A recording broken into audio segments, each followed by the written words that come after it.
Barbados, get up. Good morning, Barbados, good morning. Good morning to you. Good morning, morning, morning, morning. Good morning to you. Good morning, morning, Barbados, good morning. Good morning to you. Good morning, morning, Barbados, good morning. Wake up, wake up, wake up. Morning to you. Good morning to you indeed. You would notice that we've been starting a little later, 6:30. Here we are for Morning Barbados. I'm Tisha Hines. Good to have you in company. So welcome on this Tuesday, February 13th. How about that? It means something exciting, something all about maybe love is all around the corner tomorrow. So we're talking about all kinds of love, love of family and friends, and not only romantic love. I think people kind of pigeonhole Valentine's Day and they're like, it's not really a holiday. And then, of course, we get into all the gifts that people don't like or want or expect on the day. Sometimes it happens, sometimes it doesn't. Whatever it is, make sure we make the best of it, okay? But we're going to have a good time on Morning Barbados today. We continue conversations on CARICOM with Ambassador Comishong. Today we're going to be taking a look at a high-level meeting that occurred. It was chaired by Prime Minister Mia Amor-Motley. And there's a lot of talk about what's happening across CARICOM and what we need to do to be able to move a little further ahead with integration as relates to work permits and free movement across the region, travel and the like. And we're going to be discussing exactly what unfolded during that meeting and talking about it with the ambassador. Plus, Delaware State University and the Barbados Community College, they have a collaboration going on. So we'll be speaking with Dr. Antonio Boyle, who is Senior Vice President, Strategic Enrollment Management and International Affairs at the University of Delaware, and Dr. Terry Jeffries, who is Assistant Dean, School of Graduate, Adult and Extended Studies. And maybe this is an option for you so that you will be able to study in another place. So we look forward to that. Dr. Gillian Birchwood is back today. I think this will be the first time that I'm seeing her since I'm back, and it's pediatric talk. It's very important that you listen in. Today we're talking malnutrition in children, and maybe when we think about malnutrition, you don't think that a Barbadian child could be malnourished. Well, think again. So let's talk about how we're feeding our children, what we're feeding our children, and whether we're heading in that direction or we might be already there.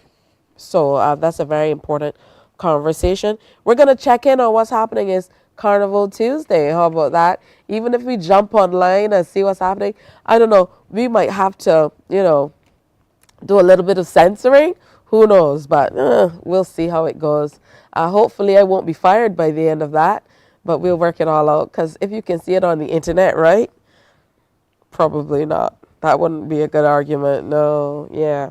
All right, but we're going to get today started in the right way. And we talked about showing your love. And there are so many different ways that you can show your love. We want you to show your love today with a Valentine's Day blood drive. So that's what we're sharing about.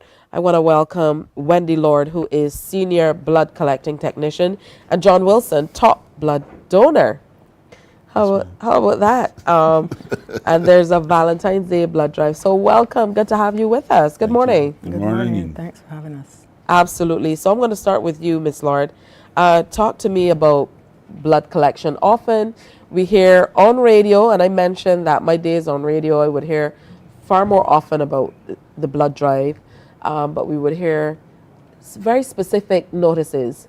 Somebody needs blood and you need to come give, or the blood bank is running low and you need blood, or so on. Talk to us about the needs of the bank and why we should be more open to giving blood, maybe more than just when there's someone who needs it. The need of blood giving and the blood bank always wanting blood is that we want to reach the stage where in Barbados, when our relatives need blood, that we do not have to uproot you from your job or have you under such stress that you come to give blood and cannot give it because your pressure is high. So we want to get in the habit of asking persons to come and give voluntarily so that the blood bank will always have a good supply of blood. I would imagine that we have a few challenges in getting people to give blood, if only because the incidence of non-communicable diseases are so high in Barbados. How does that impact or influence whether somebody can, in fact, give blood? Well, diabetes and high blood pressure do not really stop persons from giving blood. In that instant, if you're taking medication, you continue to take your medication. Once when we take your pressure, it is okay, you can give blood. Diabetics can give blood. The only thing that prevents them from giving blood is if they are on insulin. Okay, so if you're on insulin, you can't. You give cannot blood. give blood. All right, so Mr. John Wilson has a very interesting title, top blood donor.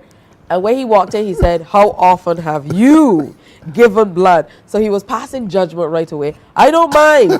And, you know, I kind of had to pony up and rally back and think about it, which in and of itself is not necessarily a good thing, that I had to think so much. I kind of go back in my mind as to when it's the last time I gave blood. So tell me about how you gained this elusive title of top blood donor on island. Oh, a lot of pricks. Now, I first started when I was 18 in lower six at college. There was an accident, and the headmaster asked for those of us who have a certain age to go down to the blood collecting center to give. We went primarily to get out of classes, to be honest. But when we went, I mean, we had preconceived ideas of how terrifying it was, and it wasn't. And then from then on, I've been giving fairly consistently, off and on for a number of years, and then I tried to give every 4 months. So that is how I eventually gained the, in inverted commas, title of the top blood donor. So how often have you given blood? How many times? Well, the next donation will be my 128th unit. Oh, wow. Yeah. I wasn't looking for that number. Well, there Yes, I definitely thought it might be double digits, but I didn't see triple digits coming. We have a few triple-digit persons. Wow. I'm the leader of the pack, so to speak. But the goal is, because we are, as Ms. Laura was saying, we are voluntary donors. We just give to the blood collecting center for them to use as thing. I mean, I do get phone calls every now and then for people who want, for a family member or whatever, but I try to encourage them, always give to the blood collecting center. So, you know, it's always there. Okay, that's sorry. amazing. I mean, thank you so much for thinking so much of others, because this is the ultimate sacrifice. You're giving of yourself in a voluntary kind of way, and that's really, really important. Ms. Lord, tell us what the blood is used for, and are there specific types of blood that you need more than others? Blood is used to save lives. We have the most common blood type is O positive. So you'll find that you use a lot of O positive. So that would be the highest requirement that we need. So you have O positive, O negative, A positive, A negative, AB positive, AB negative.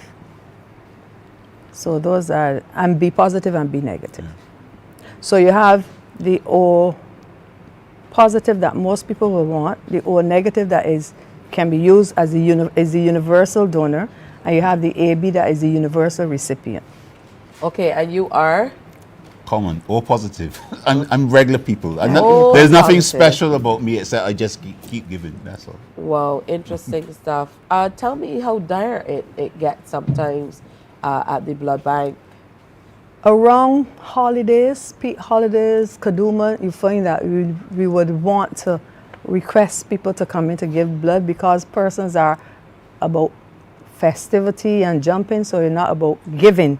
So those are the times, and around Christmas when people get into the shopping, those are the times that people would not come, and you will find that you would need a little more. Yeah.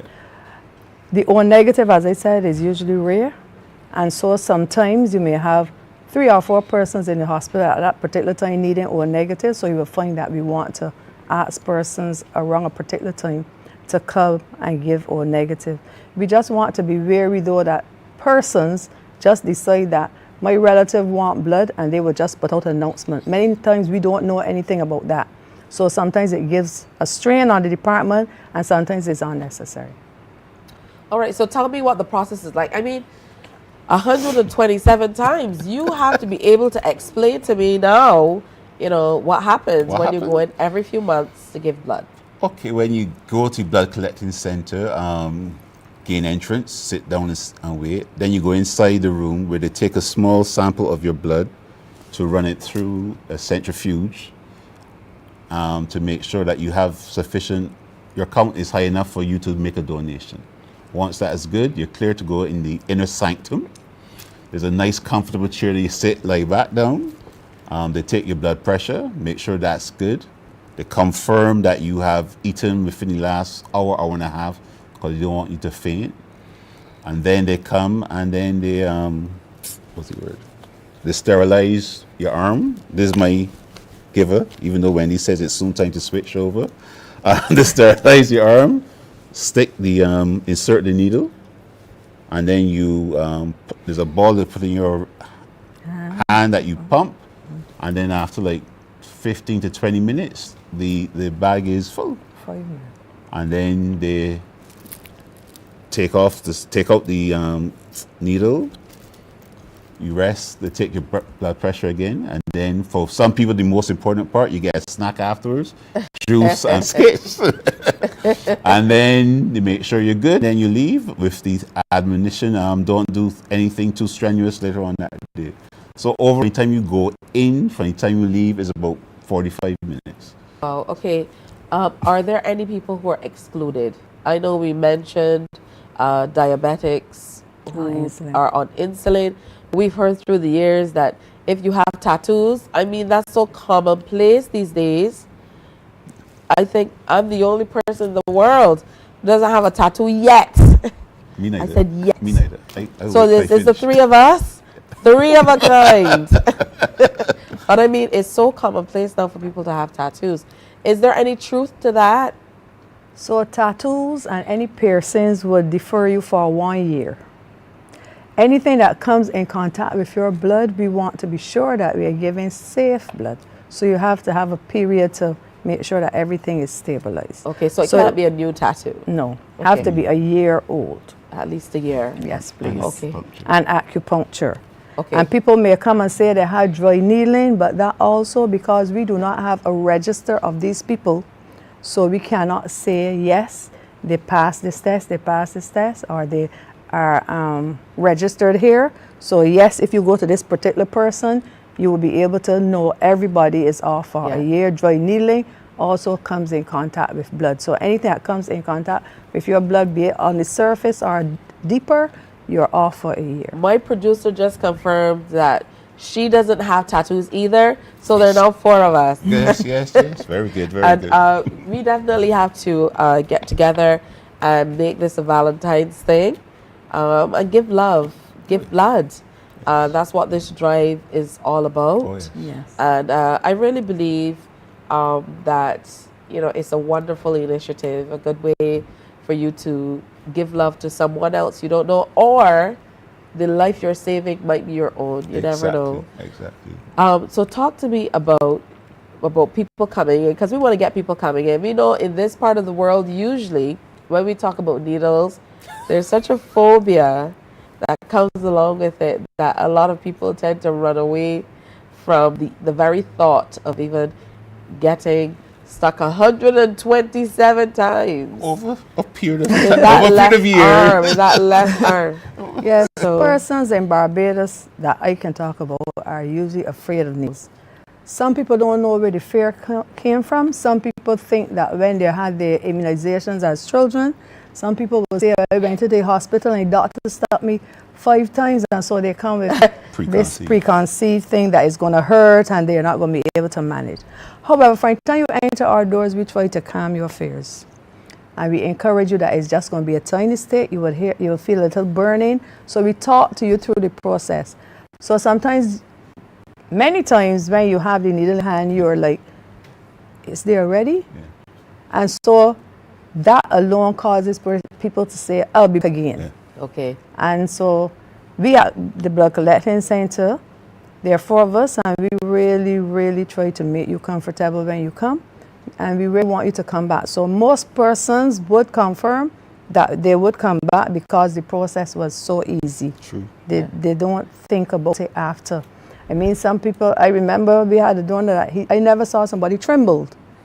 And he said, okay, I said, I'll give you a little time, just relax, you'll be fine. It's not gonna hurt. And in about 5 minutes, he said, I'm ready. And when he had the venipuncture, then the other person that came in, he said, it's nothing to it. I'm a soldier now. And I'm like, oh, great. We've seen this. So, Yeah. you know. It's kind of like when my daughter was, she was little, and I wanted to get her ears pierced, but she was old enough to know. And I said, well, if you do it, I'll go get a second hole. So I do it along with her. And I did my first, and I'm not saying I was crying, but water was running out of my eyes, and I was thinking, oh my goodness. And then she did it and nothing. She looked at me like, I said, well, she could have done it herself, but it usually isn't painful like you mentioned. No, it's like a little sting. it's a little sting. It's a little sting because anticoagulant may be on the needle. Yeah. So the solution that is in the bag may be on the needle, so it's going to give you a little sting. But How other much than that, blood do you take? we take 450 milliliters of blood, which is less than a pint. People come to give a pint, but it is less than a pint. And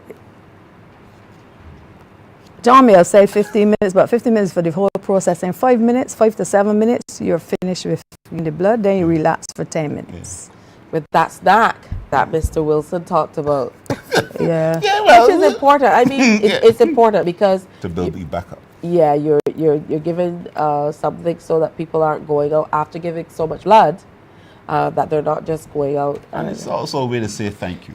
I mean, in Barbados, we do not pay people for donations. It's all voluntary because you want people to maintain a healthy lifestyle and not be encouraged by financial rewards to come and give blood. We want you to come give from the heart. That's why we have this special drive tomorrow, because normally we would do it for June 14th, World Blood Donors Day, June 14th. But this year let's try for Valentine's Day, try a special donation and see how that goes. Literally, give from the heart, give blood. Yes, That's give, so- share love. Share love. I think that if we love a little more, we will give. And tomorrow is one of the days that people want to give things that they have to go and buy. Sometimes we don't have the money, but you have the blood. Yeah. So just come and give. We at the hospital, we are celebrating our 60th anniversary this year. So we want to encourage persons to know that we have only one general hospital, and we are responsible for what happens there. Yes. And if we treat people well, if we share our blood, the blood bank would always have a supply. There can be an accident today, tomorrow, we never know, and we want to be able to facilitate and keep people alive. We have persons that come into Barbados from the other territories, and we want them to know that when they come, be taken care of. So if we keep our blood bank with a good supply of safe blood, and that's one of the reasons we not pay for blood. Yeah. We want a blood, because you can imagine you get somebody come from wherever they come from, knowing that the blood is not safe. We have to spend money to test that blood. So we do not want to do all of that, and we do not give blood in Barbados unless it's tested. So you would realize that you would never hear or have not heard so far that nobody in Barbados has tested HIV positive or anything for blood that we transfuse. So persons may say, oh, but you ask a lot of questions. We have to ask questions. Yes. They have to be protocol. People have to be excluded for whatever reason. And most times the reasons are, the times to defer you are really not long. So if you are sniffling, if you have something going on now, you can understand we cannot take blood from you at that time. So with a fresh cold or anything like that, we would not take blood. We put you off for like 2 weeks, because usually cold virus is about 14 days, and then you can come back. So it's not that we do not want, but we want safe blood all the time. When she talked about sniffling, she meant me, because I'm sniffling. Well, But we're encouraging you nonetheless to show love, give blood, and join us for a special Valentine's Day blood drive, blood collecting center beside the Sir Winston Scott Polyclinic between 8:30 a.m. and 3 p.m. So you have the entire day to come out and give a gift of love and make a difference in someone's life. Mr. John Wilson, yes, ma'am. I want to come and film that 128th time that you give blood. March 11th, I'll call and let you know. March 11th? Yeah, we want to be there. We're going to bring the cameras. No problem. Superstar Shane Seeley is off to my left, and I'm sure he's going to make it happen. And he can donate too. Know that he's working hard. And we get him to donate too. He hasn't given before. Not for a while. Hopefully by then my sniffles will be gone. I think that's a little past 2 weeks. Yeah. We can make a day of it. I will round up some troops, and we will come and give some love. So thank you so much, Wendy Lord, Senior Blood Collecting Technician, and Mr. John Wilson, Top Blood Donor. Now, if you want to take that title, now's as good a time as any to start. Thank you. Give blood. Give a gift of love. Make a difference. It's the Valentine's Day drive. So if you think I have nothing to give, you can give blood. All right? Thank you for coming in. Have a great day. A happy Valentine's Day. Thank you. Thank you very much. Same to you. Thank you. Thanks for having We're us. going to take a break. When we come back, conversations on CARICOM. Stay with us. Morning, morning, morning. Good morning. Good morning to you. Hi folks, it's Natalie Burke. Y'all remember when we used to have to line up at primary school with our uniform sleeves rolled up so the nurses could give us the injection? Or that bad tasting drop of red liquid that they used to give us with a sugar cube to kill the taste? Wanna know just what I'm talking about? Those are our childhood memories. But while memories were being made, we were actually getting protection. Protection from illnesses and diseases like measles, mumps, rubella, and polio that could make us very sick or potentially kill us. Nowadays, there has been a noticeable decrease in the numbers of children being immunized. Why deny them a chance to be well or even to live? Come on, parents and guardians, step up for your children. Get them immunized and keep up with the immunization schedule. Stop lying and get your children protected starting today.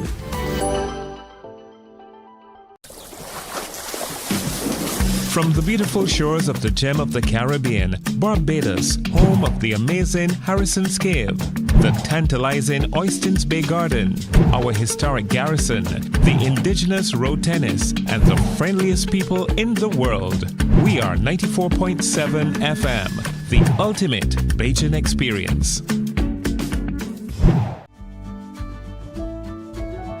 Hi, I'm Dr. Kia Lewis, General Practitioner and Healthy Lifestyle Advocate. Good nutrition starts at home. So this school year, I want you to consider packing healthy, nutritious snacks and lunches for your children to carry, rather than having them buy them at school.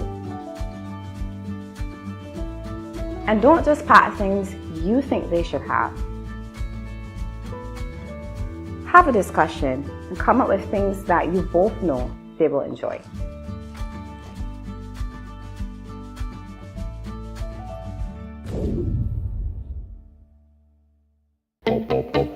We enjoy a game of dominoes and singing karaoke. I just love crew. When you love me just a little bit longer. You get to relax and have a drink and listen to some nice music. It's something different. It's spectacular. It's fabulous. It's a different feeling altogether. I never feel so good in a party yet. Follow me to Q in the Community this Thursday. So good in a party yet. You know why? My friend, you don't plan to get her. Oh, Barbados. Hey. Morning, morning. Good morning. Good morning to you. So just about 6 minutes to go before 7 o'clock. I have to say a very special good morning to everybody. Getting to do something that's been one of my many loves for a long time. Today's World Radio Day. And if I had to pick radio or TV, it would be radio every day of the week. Every day of the week. Love it, love it, love it. So good morning to Derry Boyne, who's holding it down as head of radio at this time. All of the radio announcers and DJs who are part of the CBC team, who you'll hear on air today. So remember that as you go through your day. Congratulations to you guys. You do a fantastic job every day of the week. And just remember, every time you turn that radio on, there's something playing. That means there's somebody working behind the scenes to make it happen, or sound engineers, the entire team. It's a group effort. So congratulations to the radio team on celebrating World Radio Day. Now, in this next interview, we have the privilege of speaking with Barbados Ambassador to CARICOM, David Comichong, in the flesh. I think this is the first time that we're talking face to face since 2020. Yeah. Since COVID. Yeah. Yeah, so welcome back to me and welcome back to you two to the studio, because I realized that you were here when Wendy was here, and then you were gone. So last week we spoke online. From Jamaica, yeah. From Jamaica, so it's good to have you back in Barbados. But today, we want to discuss the recent meeting of the Prime Ministerial Subcommittee on the CSME, chaired by Prime Minister Motley, of course, and looking at the meeting and how it addressed various important items on the agenda. So can you provide for us an update, really, on the implementation of a few of the things? We're going to go in order. So the decision on free movement within the CSME is a major talking point at this time. So what steps have been taken to kind of enhance the movement of CARICOM citizens all throughout the region? What place did that take in the meeting? Well, that is a top priority. But first of all, just to say that I thought we hadn't dealt with the CSME for a little while. So I thought it would be good to have a little report to bring our viewers up to date with what is happening. And just to recap, so the CARICOM Single Market and Single Economy is the deepest level of our integration. You know, we started with a free trade area. We then did functional cooperation, a common foreign policy, a common market, and then we said, look, let's get even deeper. A single market where we try to make the Caribbean community one single space where people move, businesses move, capital move, skills move, and then the single economy where we harmonize our laws and regulations, etc. So that's what we embarked upon, and Prime Minister Motley has primary responsibility for it. And yes, one of the first item that we looked at the meeting on Friday, the 14th meeting of the Prime Ministerial Subcommittee on the CSME, was implementing that decision for full freedom of movement. We have this intergovernmental task force, which I am chairing, and yes, we are making progress. The whole idea is, right now we have free movement based on skills. If you are a skilled person, you're a university degree holder, you're a nurse, you're a teacher, etc. But the whole idea now is to move beyond just skills and open it up to everybody. But I must say that there are a couple member states that will not be participating. So Bahamas will not be participating because the Bahamas has never joined the CSME. So they're part of CARICOM, but they never signed on to that deeper level of integration, which is the CSME. Haiti will not be participating because of the crisis situation that Haiti is in. Too much instability, too many people just wanting to move, etc. And one other member state has indicated that because of its domestic circumstances, it may not be participating, but everybody else has committed to it. And our deadline is the end of March to kind of get all the amendments to the treaty in place. Although we do know that even if we get all of that done by the end of March, there will still be a transition period to put in place all the administrative procedures, amendments to national legislation, etc. But the good news is, Tisha, is that it is happening. The work is coming along, and we are confident that we hope to meet that 31st of March deadline. But even if we don't, it is within touching distance. All right. So when we talk about the CSME, another major thing is, of course, business and how we're able to really harmonize laws and administrative procedures relating to companies and business entities who then will want to do business, obviously, across the region. Talk to us about the progress made in that specific area, because I know you also looked at that. Yeah, well, a lot of work has been done. For example, we want to have mutual recognition of companies across the region. So we want, if a company registers in Barbados, it is automatically registered in Jamaica as well, or Antigua, so that a company that wishes to do business in several CARICOM member states, you don't have to go and register in one and then go and register in the other one. That's money, that's time, that's inconvenience. So we have worked on a model companies bill that will be standard right across the region. We have worked on a model insolvencies bill, for companies that go bankrupt, that will be standard right across the region. Limited partnerships bill, and we are also working on an online, a CARICOM online companies registry, where it'd be one electronic platform where you could see every company that is registered right across the community. So these things are already in train. Well, the online companies registry, there's a lot of work still to be done on that. But the various bills that I spoke about, they have already been drafted.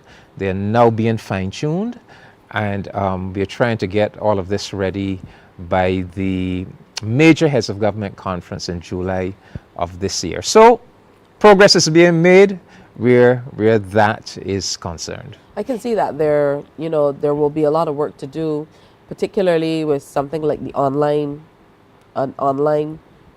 registry, region-wide registry, particularly here in Barbados. I mean, if you come up with a business name or what have you, you have to ensure that there's a process of checking that there isn't another company which could present some challenges. So for companies that might have similar names and so on down the region, I would imagine that those are things then that you'd have to look at if entities are going to be able to do business in different territories. Yeah, well, there's a major consultancy that is going to be put in place. So that will be a major piece of work, an online companies registry. And you're right to mention business names, because we have also drafted a common business names bill and a common trademarks bill. So the whole idea is, if we are treating our region as one single domestic space, we are bringing all the national spaces together and trying as best to make them one. It means that we have to have common laws in place. And yes, the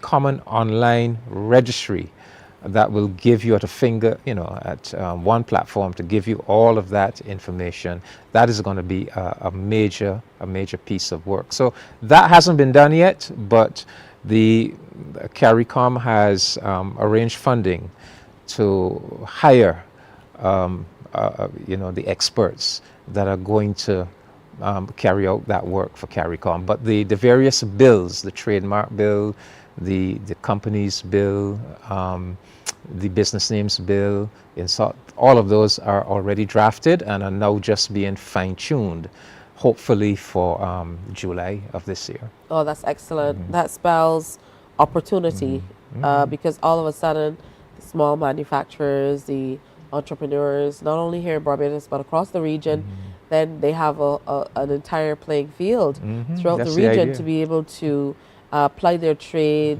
supply their services and goods. So that's great news. Another thing that is good news for me is you guys are also working on the CARICOM Competition Commission, which of course will play a very vital role in ensuring fair competition within the region. And the two really go hand in glove. If we're talking about business, then of course we have to look at fair competition. So how does it function as an authority for countries that are lacking regulatory bodies? So we know that here in Barbados, we have our own Fair Trading Commission, But you know, how will it work for other countries who may not be on par or up to speed where we are when it comes to fair trading? So CARICOM has an institution called the CARICOM Competition Commission. It's located in Suriname, and it is supposed to do for the region what our Fair Trading Commission does for Barbados. That is to monitor and police trading practices, to make sure that there are no monopolies, there's fairness, consumer rights are protected, etc., etc. However, there are certain CARICOM member states that don't have fair trading commissions. So all of the OECS countries, none of the OECS countries have fair trading commissions like the Barbados Fair Trading Commission. Neither does Belize or Suriname. So the idea has taken root. So we have this regional institution that provides this regional service, but since there are some member states that don't have national bodies, why don't we give that regional body the mandate to also be a national institution for those countries, like the CCJ. So the CCJ, Caribbean Court of Justice, it applies the regional law pertaining to CARICOM, the revised Treaty of Chaguaramas, but it is also the top national court for a number of CARICOM member states. So that's the idea that we are working on, and you know, even the idea is beginning to take root that not just for it to police fair competition, but maybe also public utilities regulation. You know. And so yes, that's something that we are working on. There's a working group working through what amendments would you need to make to the rules and regulations of the CARICOM Competition Commission, so that it could also become a national entity for various countries. Yeah. Something that I think also might tie in is the public procurement regime, which obviously, you know, they all tie in together, and the interactive marketplace. So where are we with those? I know we talked about a June implementation for a few things, but this is a great deal of work to be able to advance the cause of the Caribbean single market and single economy. Yeah, well, what you have just referred to are two online platforms. So there's something called the CARICOM Interactive Marketplace and Suspension Procedure. It's called the SIMSU Pro. But basically what it is a new CARICOM program that permits businesses across the region to kind of put their information on the platform, so you could inform all across the region what goods you are producing and you have available for supply, because you know we have this CARICOM, we have this common external tariff where what we are trying to do, we are trying to keep the regional market for our own producers, and we put up a tariff against foreign exporters to the region. So we try to protect our own producers, but we need to know who is producing what, because the rules say if there's no production in CARICOM, then you could suspend the common external tariff so that you could bring in outside goods duty free. But we don't want to be doing that and bringing in outside goods. Yeah, exactly. Okay. But then you need information. So people need to know. So we have developed this online platform. It exists, but not a lot of people, not a lot of businesses know about it. So the whole idea now is to do the public education, to get the information out there. So we want Barbadian businesses to make use of it, put your information on the platform. The Ministry of Industry, Science and Technology, they would have responsibility for that within in Barbados. So we're going to roll out a program to spread the word and to get many more businesses to participate in that platform. The other thing The public procurement is something similar as well. That is where our governments have said, look, when we have governmental contracts of a certain size, okay, if they're small contracts, we reserve them for our nationals. But if the contracts for either to purchase goods or to do services, to do work, if they're above a certain size, we are going to open it up to bidding for businesses right across the region. So we're going to share, and we're going to give everybody a chance. And so six member states have signed on to that program, including Barbados, and we are putting the arrangements in place to launch that program. So those 6 member states, they will share information with each other. These are the major government contracts. You can bid. So we could bid, our businesses could bid for a government contract in Antigua, in Belize. Likewise, their businesses could bid for government contracts in Barbados, provided those government contracts are above a certain size. So that's 6 of maybe 15 or so. What are some of the reasons that some of the countries, I know we mentioned with the movement, obviously there was Haiti and Bahamas, and they had their particular, unique happenings in their countries as to why they've not signed on. But what are some of the reasons why we're not seeing more countries, for example, coming on board for something like this that seems a region-wide procurement type arrangement? Well, typically what happens, and this is what kind of holds back progress in CARICOM. Typically what happens is that the country agrees in principle. Okay, so we agree in principle, but then we have to do national consultations. We have to consult with our stakeholders, and then our technocrats have to look at what is being proposed. And some countries are more diligent than others. Some take much longer with their national consultations. Some are much more finicky with, some people will say, well, it may not be perfect, but it's good enough, let's go. Other countries now will be much more finicky and will be, picking at that technical detail and the other technical details. So that's how CARICOM tends to operate. There tends to be a lag. A decision is made. There are certain member states that I guess tend to act with more alacrity and expedition. Some tend to take their time. So far, 6 of the member states have agreed to that, have signed that protocol for public procurement.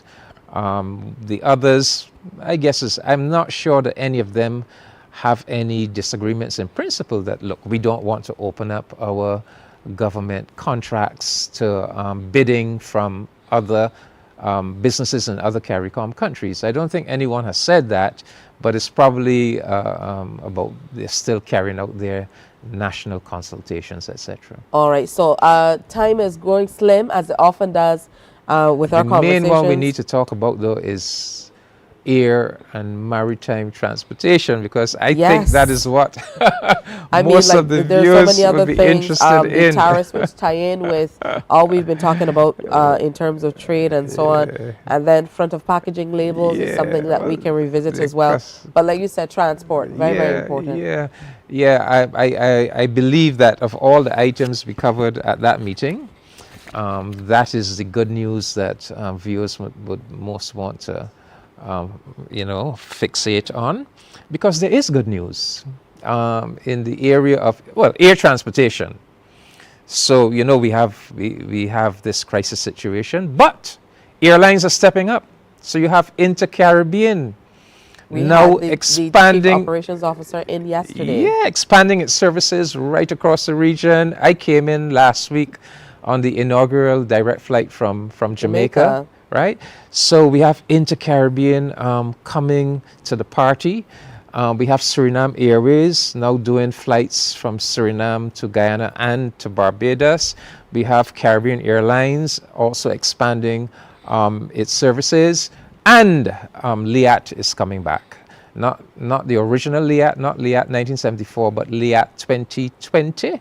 So I think we're just about weeks away before there is a relaunch of LIAT services. I think they're trying to put 6 planes in the air.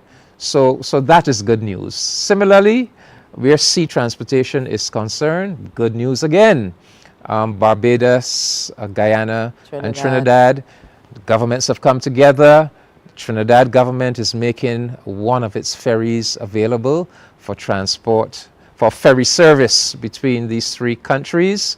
That is coming on stream, I would imagine, probably in a matter of weeks, a couple of months perhaps at the most.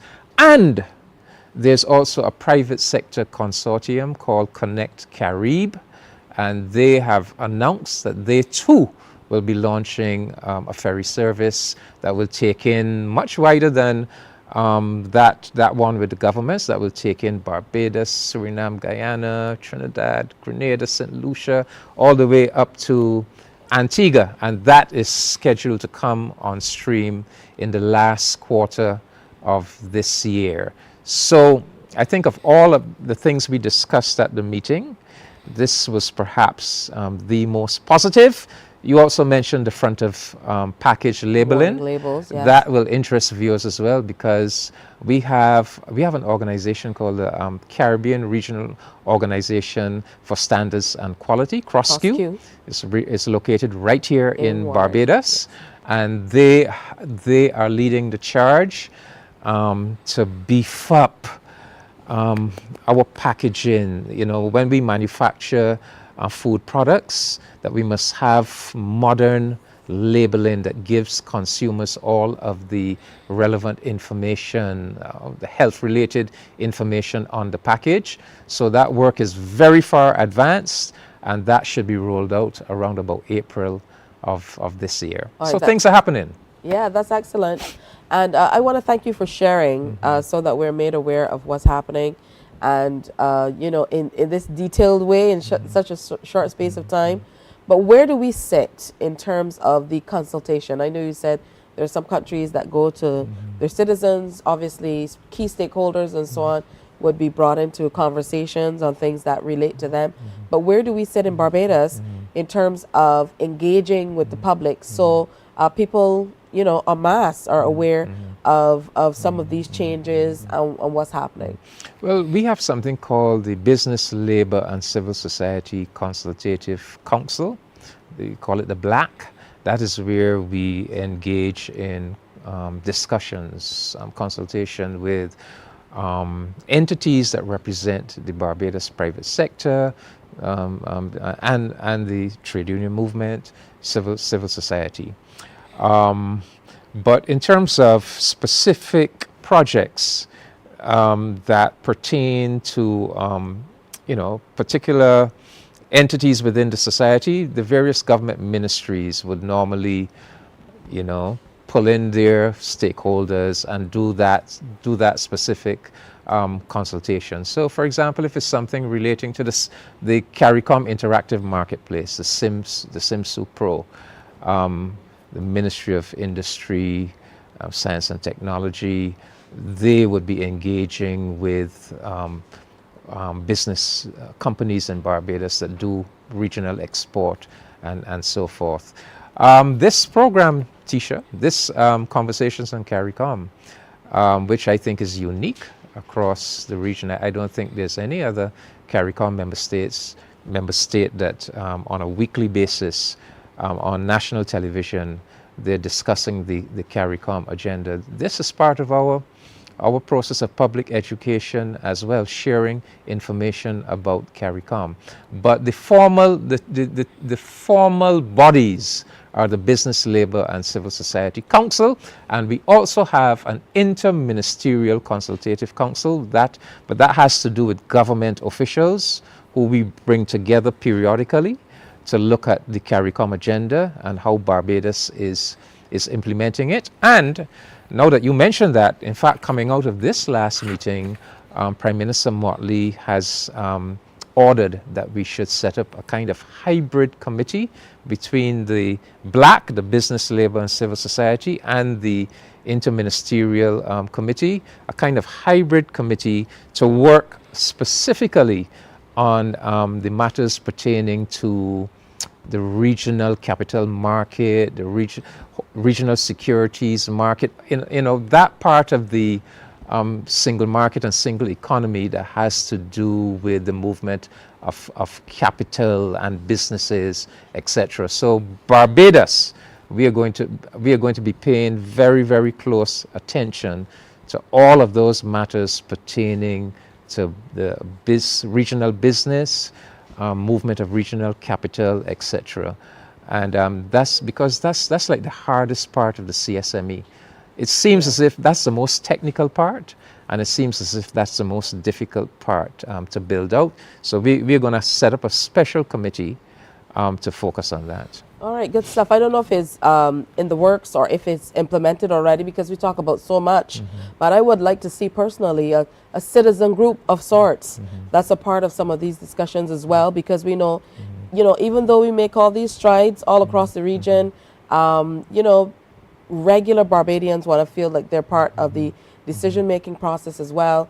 And it's great to be able to share on national TV too, but I would love to see a citizen group of something of that sort that is a part of some of these deep discussions on free movement and travel across the region, and how we're working toward a Caribbean, a true single market and single economy. I think what you're talking about is regular town hall meetings, and we had CARICOM had in fact started that prior to COVID. Remember, there was actually one or two right here in Barbados, where Prime Minister Motley, as the lead Prime Minister for the CSME and the Secretary General of CARICOM, they made the major presentations and took questions and comments from the town hall audience. And yes, you're quite right. We had decided that was going to be a fixture in the CARICOM agenda. But of course, COVID came along. COVID interrupted that, and it has never been restarted. But I will take that idea back to CARICOM to say that there's, you know, that this was a good and positive thing, and it needs to be restarted. All right, excellent. I want to thank you as always for coming in. Always great to catch up and hear exactly what's happening all across the region and how our leaders are working toward this single economy, which we need really to be viable in this big world. Big space, yes. Yes. We're a small entity trying to fight with the big boys, and the only way to do it properly is to come together, integrate and unify. Absolutely. Ambassador Commission, that was made very, very clear, even when we wanted to order vaccines during COVID. As you remember, we really had to come together as a bloc to be able to make those numbers, to be able to make the orders. So that says a great deal even about trade and how we can approach doing business with the rest of the world. We're going to take a break here. When we come back, we're talking education. It's a unique opportunity for you to be able to study, and that's coming up soon. Our next people are waiting to be a part of the discussion. Stay with us. Morning, morning, morning. Good morning. Good morning to you. My friend, you don't plan to get it. Oh, Barbados. Hey, I'm KB Clean. Join me 6 a.m. until 10 a.m. right here at 94.7, the best and ultimate Bajan experience. My show is called Bajan to the Bone. Don't miss it. Bajan to the Bone. Weekdays right here and only here on 94.7.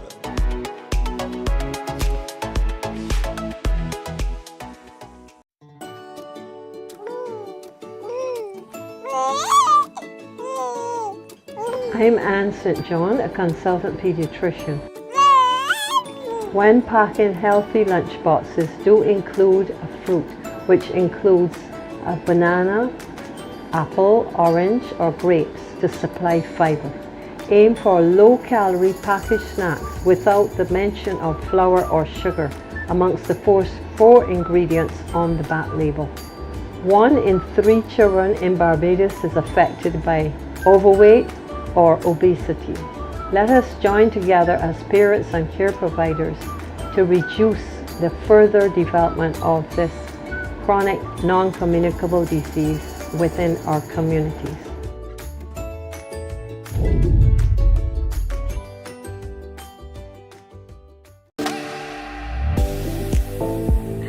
everybody. My name is Stephanie Chase, an educator tasked with providing a safe environment that is conducive to learning for the children in my care.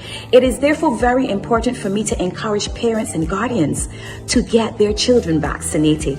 Picture this, 30 children in a classroom sharing food, drinks, snacks, and work materials, occupying the same space. Now, if one of those children comes to school ill and educational administrators are not aware or informed, the chances of other children in the classroom becoming sick is highly probable. Now, you may be asking, why should I get my child vaccinated? Here is the thing, vaccinations work. They safeguard your children from becoming ill or dying from diseases such as mumps, measles, rubella, polio, or tetanus. Now, listen very carefully. The Ministry of Health and Wellness has provided very important morning. Good morning to you. 26 minutes now after 7 o'clock. It's all about love. We're sharing love today. We encouraged you to give love in a unique way. So go out and give the love of some blood today. That's what we're working toward. Tomorrow from 8:30 to 3 o'clock in the afternoon, you can go to the blood collection center and give blood as well. So make sure that you do something nice. It doesn't have to always be about dragging into those pockets. You can also do some other wonderful things for others that might turn out to be great things for you and your loved ones as well. So we told you that we wanted to get into talking about a new connection, a new relationship between the Barbados Community College and Delaware State University. They have a collaboration going on. So we are very intrigued. We want to find out what are some of the opportunities that Barbadians can capitalize on in the coming school term in terms of being what's being offered. And here in Barbados, we have Dr. Antonio Boyle, who's Senior Vice President, Strategic Enrollment Management and International Affairs, and Dr. Terry Jeffries, Assistant Dean, School of Graduate, Adult and Extended Studies with Delaware State University. Good morning and welcome. Good morning. Good to have both of you with us here in Barbados and talking about this exciting collaboration. So ladies first, I'll start with you, Dr. Jeffries. Talk to me about how this relationship came about with the BCC. Well, honestly, good morning. It's certainly a pleasure to be here this morning with you, and certainly excited about the opportunity that Delaware State has with Barbados Community College.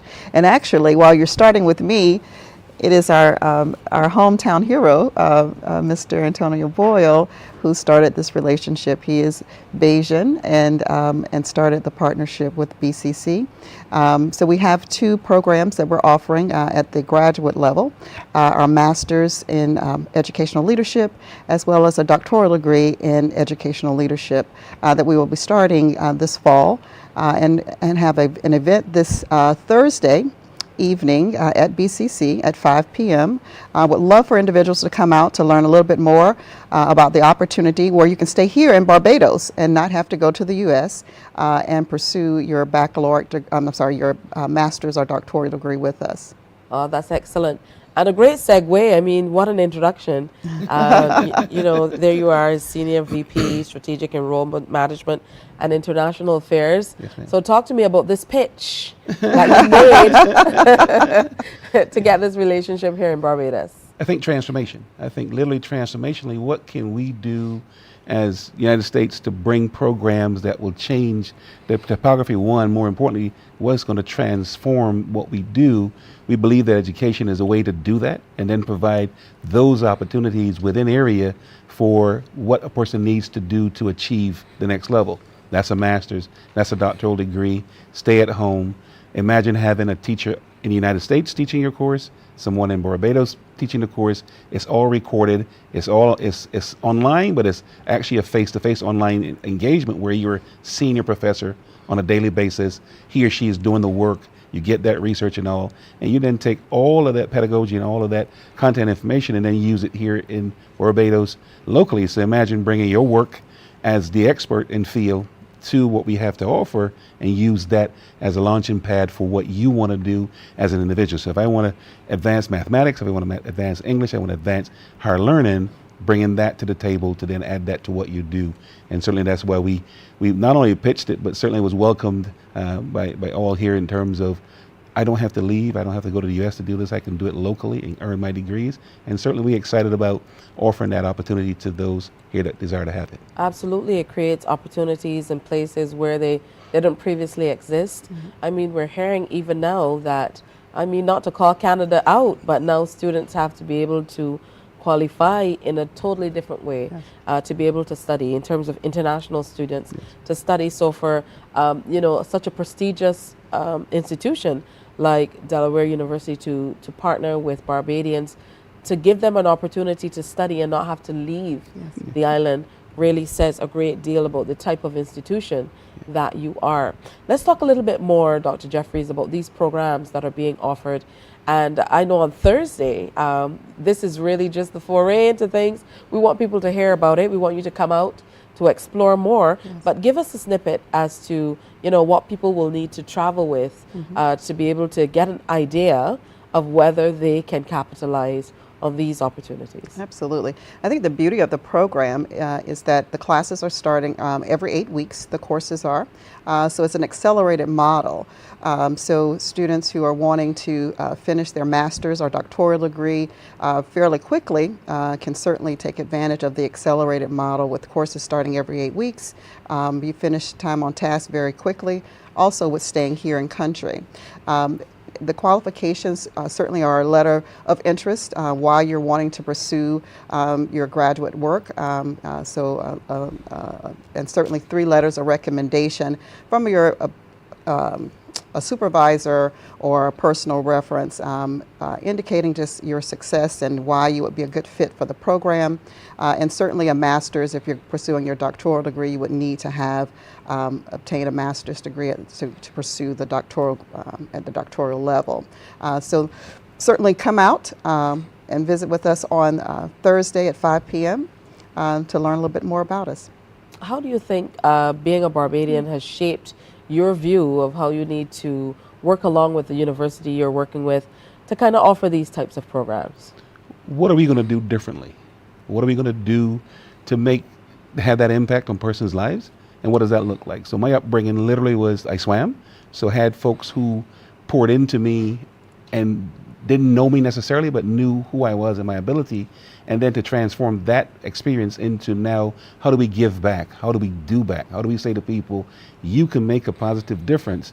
Here are the tools you need to do that, and we'll bring it to you. So certainly we're excited about coming to Barbados, or President Tony Allen said that, let's go down there and make this happen. So he's been, and we had a chance to meet with Prime Minister Motley and others just around how do we figure out what can I do to just change the trajectory of learning just for that, right? So you say pedagogically we want to do this, this, and this, but what's the content you really want to get over there? What do you want for your own personal satisfaction for the degree that you want, and then what you need to do next to then utilize that degree to advance yourself? And in many cases, what we run into, both of us, is that you do that and they just look at you like you're really going to do a program 1,000 miles away from home base, and you're going to do it to where persons can change their lives just through your instructional thing. Where capacity-wise, we can certainly take 2,000 or 3,000 students and train all of them at the master's and doctoral level with our eyes closed. But certainly, how do we do more of that, more intentionally, to have persons say, here's an opportunity, here's what's available,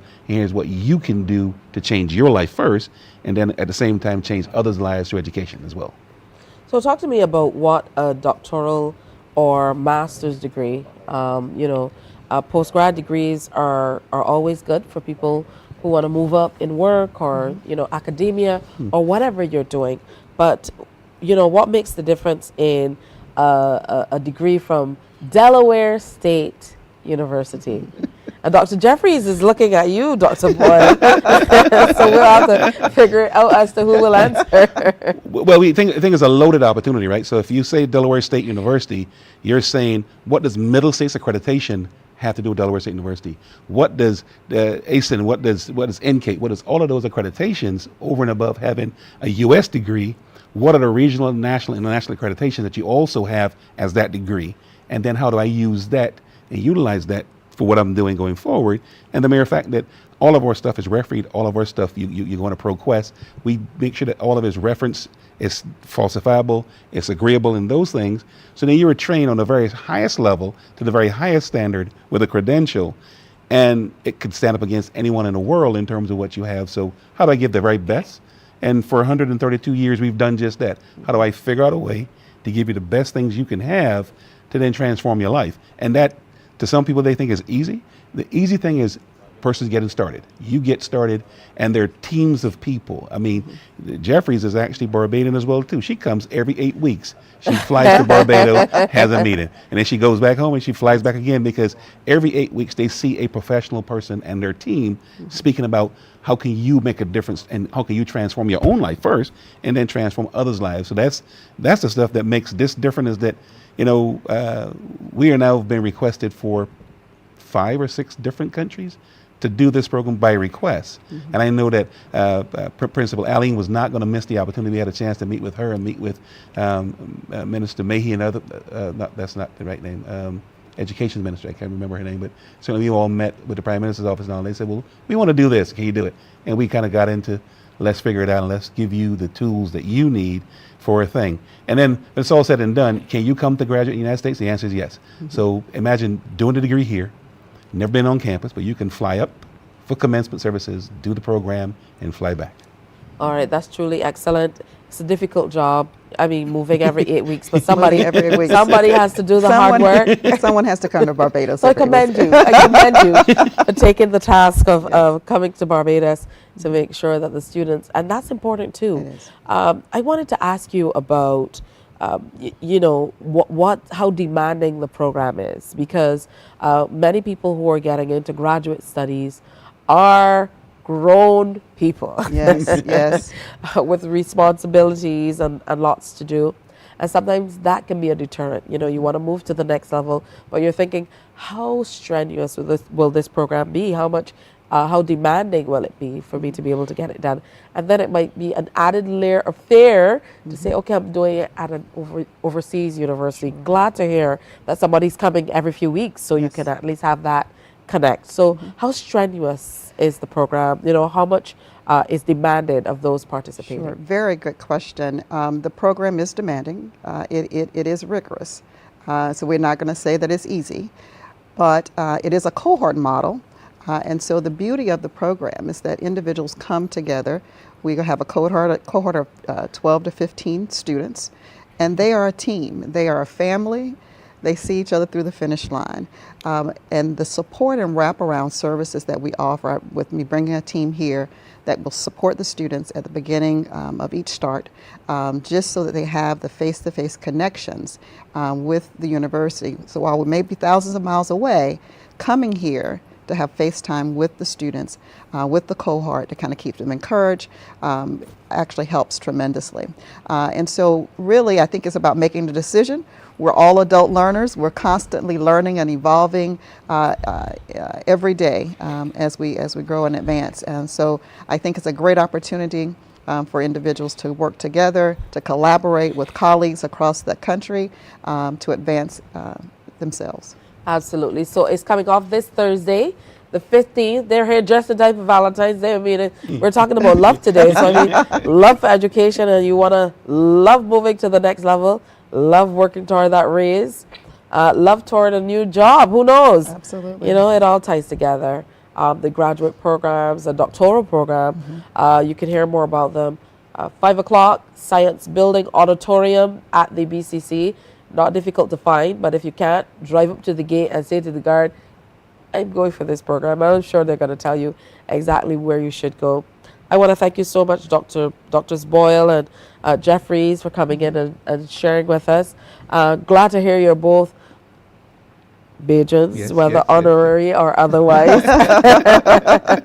and continuing to share in this wonderful program. I was also very happy to hear that Delaware is a state where I can shop. Absolutely. Tax-free. No tax-free.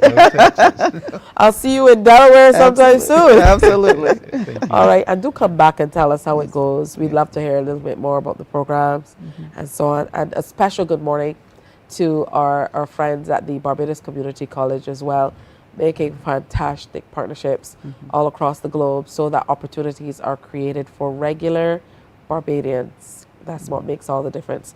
Thank you both for sharing. Thank you. All right, it's time for another break. When we come back, there's a lot to get to.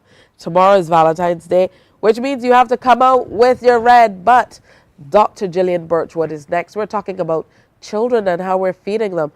Malnutrition, is that something based on the types of foods we're giving our children and how often we're feeding them? That's something to look at. That's all coming up next on Morning Barbados. Morning, morning, morning. Good morning. Good morning to you.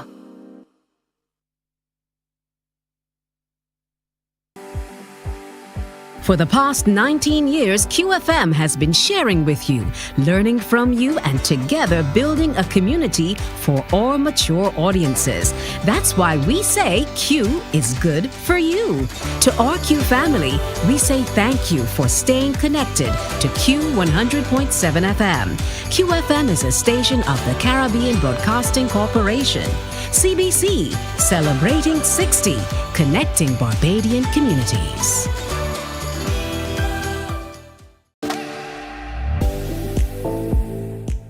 Every year, millions of children die from causes that are preventable and treatable.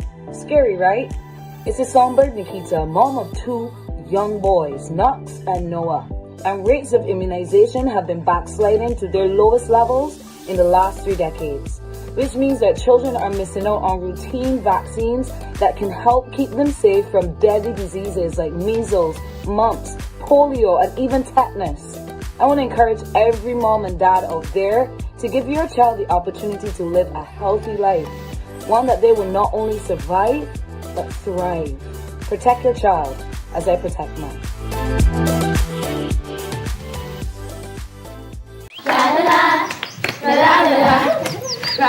Are you a youth group, 4-H club, school, Cub Scout or Brownie Pack, or any organization or club with children ages 4 to 11 years? If yes is the answer, then we at Fun School, we're looking for you. Let's have fun singing, dancing, listening to amazing stories, doing craft, and so much more. I'm such a kid at heart. But to be part of this fun and exciting new season of Fun School, just simply send an email to Alicia Alves Grant at aa.grant@cbc.bb for further details. Fun School is back, and we're looking for you.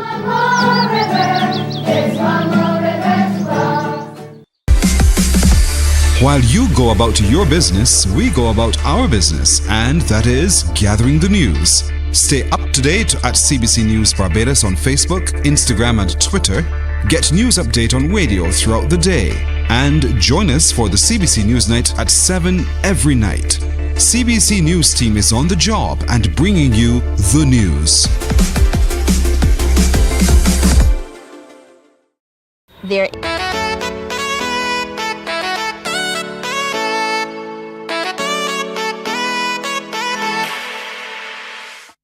It's 17 minutes before 8 o'clock. It's also Carnival Tuesday in Trinidad and Tobago. So for all my Trini friends and those of you who are accustomed to heading out to Carnival, who can't make it this year, phooey, phooey, watch it online just like me. We'll be just fine. All right, so Dr. Gillian Birchwood, I can hear you laughing in the background. Good morning and welcome. Always great to see you. Good morning. Good morning. I can't think of anything sadder than watching Carnival online. I'd be in the same boat. Don't worry. All right. So, Dr. Birchwood, for those who are just tuning in and might not know, you're consultant pediatrician and neonatologist at the QEH. You're also friend to the show here at Morning Barbados. And today we're looking at something that most people probably wouldn't think about, malnutrition. So what is it? Because usually when we think malnutrition, sorry for being so vivid, but we think of those images of little children in sub-Saharan Africa sitting around, and usually they have the buzzers going around and big tummies and so on. So when we think of malnutrition, we don't think of children here in Barbados or in the region that could be now malnourished.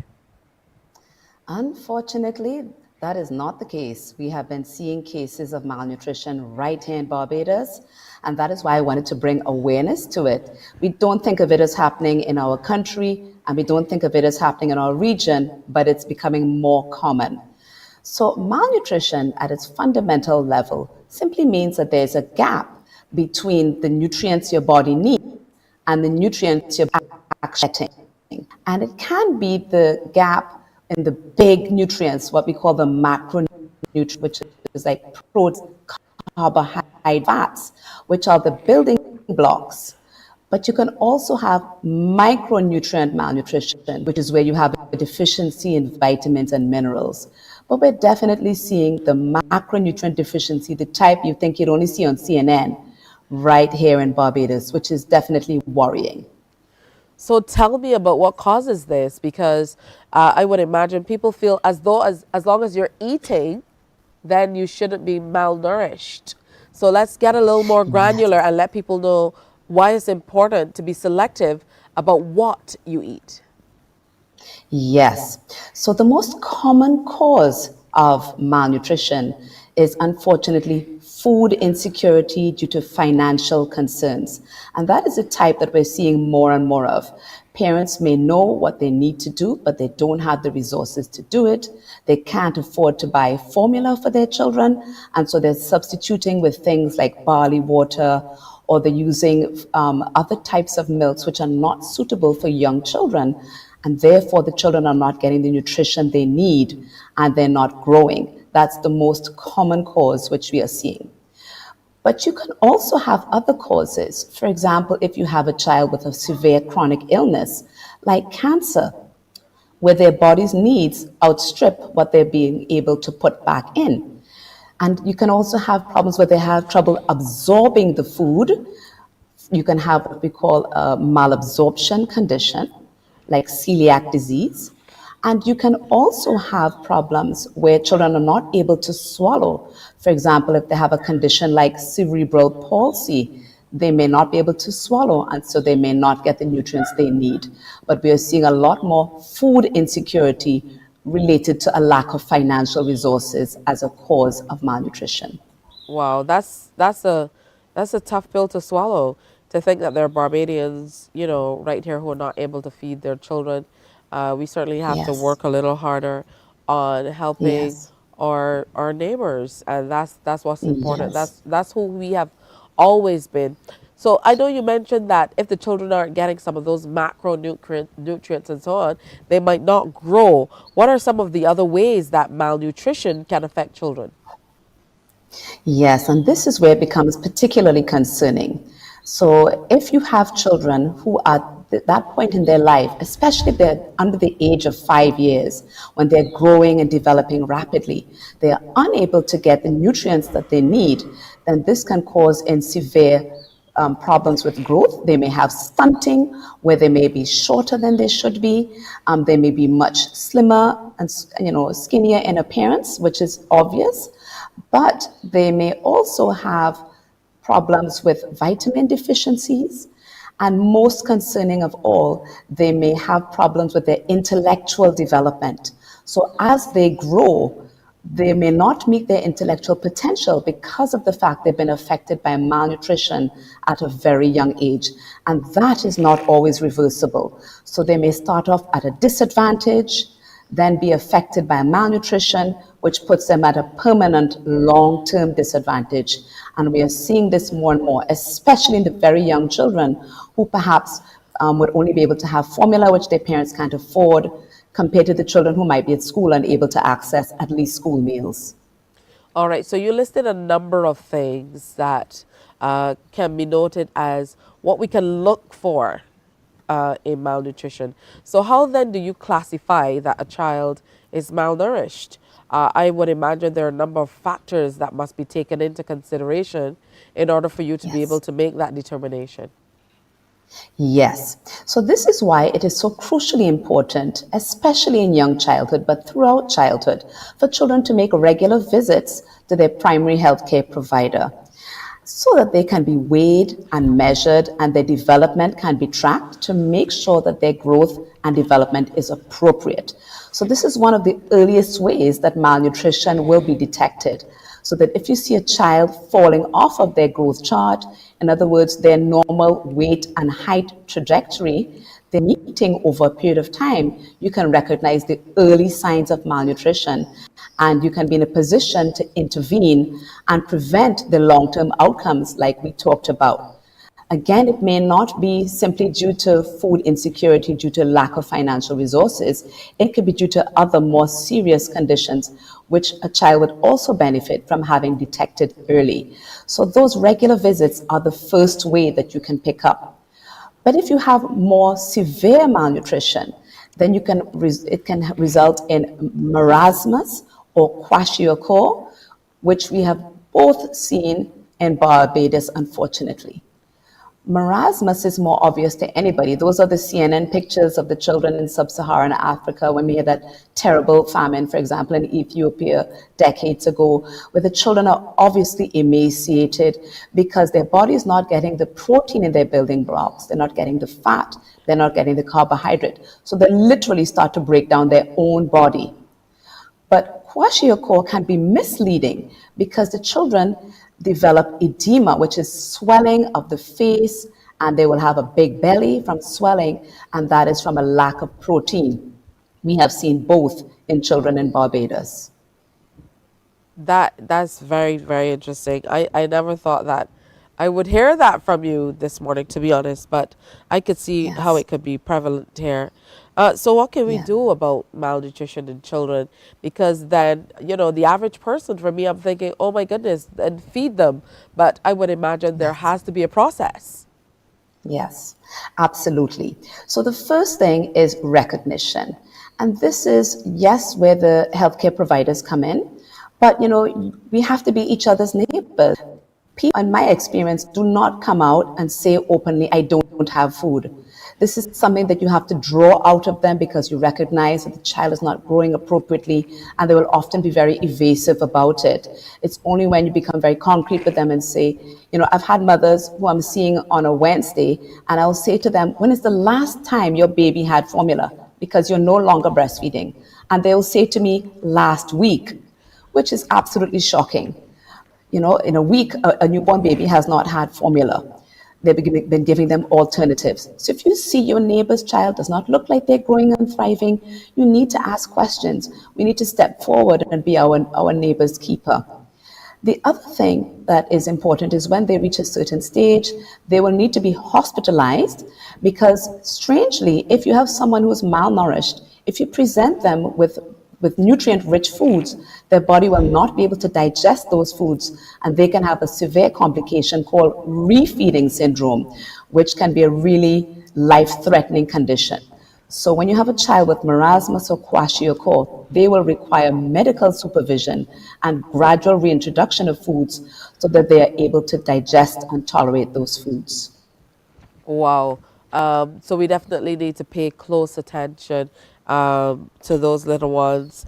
And just to reinforce, because for me, this is way out there. We're always talking about the importance of breast milk and things like that. But to think that newborn babies are not getting those nutrients that they would need is very difficult to really think about. But I think checking in with your doctor, like you said, is absolutely key. Back in the day, how do we track what's happening with the children? I know back in the day, it's been quite some time since I've looked for mine, quite some time since I myself have had a baby. So I know there used to be a green card, and it had all this stuff in there. You could kind of look at it and see where the child was. You had to present it when you went off to school and things like that. Where are we with that level of tracking like we used to before? Yes, I must say the healthcare system at the primary care level especially is excellent when it comes to that. When you go to the polyclinic for those child health visits, you will carry a green book. It's now a green book, which is much more comprehensive. And tracking growth and development is central to those visits. So for sure, when people visit the polyclinic regularly, they will be able to detect when children are having these problems. Once they go regularly and they present at an early stage, that will be flagged. And then they'll be given advice and support where possible. They'll be referred to welfare or to various sources to obtain food if they lack that. And then they'll be followed more closely to see that they're getting back on track. If not, then it's taken to another level and they may perhaps be referred to the hospital for what shows up initially as failure to thrive, but then can progress to the more severe forms if it is not attended to quickly. But I just want to say very quickly that there are many generous people in Barbados, and I would encourage Barbadians to continue to be generous, to donate food and formula, especially for the very young children and pregnant women who increasingly are having difficulty managing to feed themselves. It's not an extremely common problem, but it's more common than you think, and it's a growing issue. Thank you so much, Dr. Birchwood. Always thought-provoking discussion and always things that we can work on improving, giving us challenges to be able to do better as a people generally. Thank you so much. Thank you for having me. Have a great day. And happy Valentine's Day to you as well. I hope you have a Oh, great day indeed. tomorrow. You too. All right. We're going to take the final break for today's presentation. Come back. Do stay with me.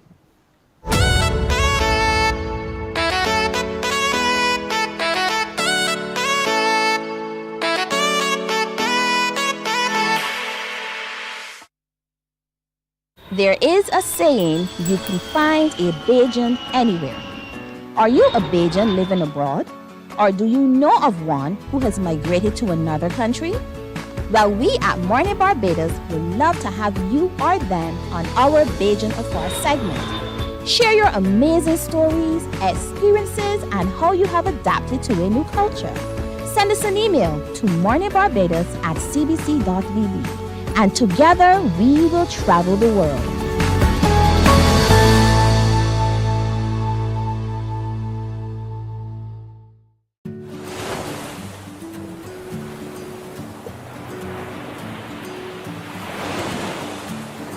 Oh, hi. My name is Stacia Whitaker, and I'm a registered dietitian nutritionist and a member of the Heart and Stroke Childhood Obesity Prevention Coalition.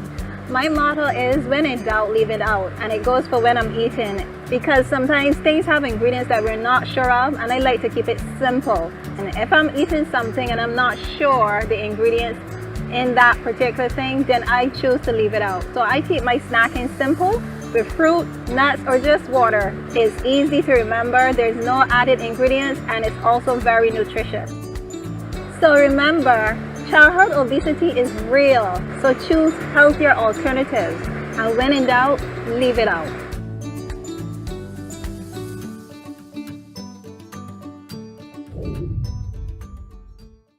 Enjoy movies, soaps, drama, comedy, inspiration, education, music, and more. You get it all when you get MCTV, because MCTV gives you more.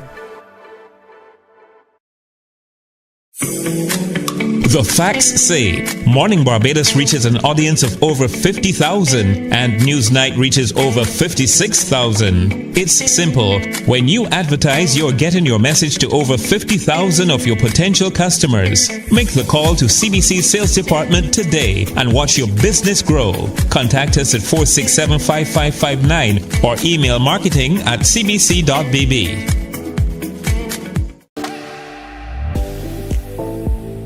Hi folks, it's Natalie Burke. Y'all remember when we used to have to line up at primary school with our uniform sleeves rolled up so the nurses could give us the injection? Or that bad tasting drop of red liquid that they used to give us with a sugar cube to kill the taste?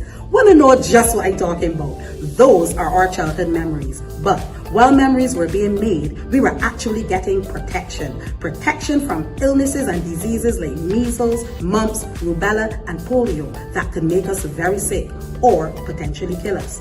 Nowadays, there has been a noticeable decrease in the numbers of children. Morning, morning. Good morning. Good morning to you. All right, it's time to say goodbye. So Marshall Montano, he went ahead and took the 2024 Calypso Monarch competition in Trinidad. Certainly a great feat for him as he continues to grow and show his versatility. Congratulations to everybody who's winning there in Trinidad and Tobago. We are going to share the complete performance for the love of Machel tomorrow as we celebrate Valentine's Day. So you want to tune in for that. It's Carnival Tuesday. So for those of you who are there and still watching here, you know, congratulations. This is a live stream. So you get to see what's happening on the roads where thousands of people converge on Port of Spain to be a part of the annual carnival. They call it the best show on earth. So we're going to bring you some updates from Carnival tomorrow when everything culminates. I don't know, what's your choice for Road March? I know for me it's DNA. I don't know, Bungee is sounding good. But if you're following Carnival, I know you know exactly what I'm talking about. So tomorrow is Valentine's Day, and we'll be chatting with Dr. Denise Charles on the topic, loving yourself. We're going to have to play a lyric song for that one. Plus, talking HR with Hermab, we're looking at securing tomorrow, exploring the dynamics of national social security changes. The Girl Guides Association of Barbados, they're having a Thinking Day parade and rally this coming Saturday, and they'll be in to share the details with us. Plus, the Kiwanis Club of Barbados Central will partner with the Barbados Police Service for a joint literacy program for children. We're going to tell you how you can be a part of it or volunteer or hear more about it. That's all coming up tomorrow. So remember to wear your smiles today as you go through the day. Do something wonderful for someone else. And remember to come on back tomorrow. It's Valentine's Day. It's going to be a lot of love. And we're wearing red. So make sure you're here. Bye-bye. Wake up, wake up, wake up, wake up. Barbados, get up. Good morning.